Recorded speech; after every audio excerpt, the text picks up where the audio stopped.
Почитувани медиуми, почитувани граѓани, мене ми е навистина драго денеска заедно со премиерот и со министерот Филипче да заеднички се сретнеме со пензионерите.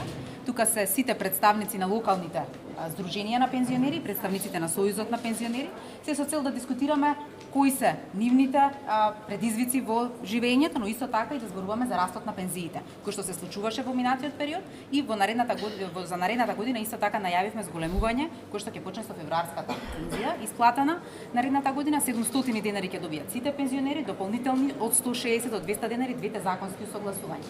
Треба да истакнеме дека пензионерите беа навистина солидарни во процесот на креирање и спроведување на реформата за стабилизација на пензискиот систем. И тоа е едно огромно достигнување и за сегашните пензионери и за идните пензионери. Тоа се направи во моментот кога се покажа дека економскиот раст е сосема добар, во одлична кондиција и се зголемуваат приходите кај работоспособното население. Како влада одлучивме и како министерство дека треба да разговараме за растот на пензиите поврзани со растот на приходите кај работоспособно население. И тогаш се утврди дека кога во година се појавува 15% раст на минималната плата и 5% раст на просечната плата, во тој момент ќе имаме трето законско усогласување со економските параметри кои што сега ги истакнав.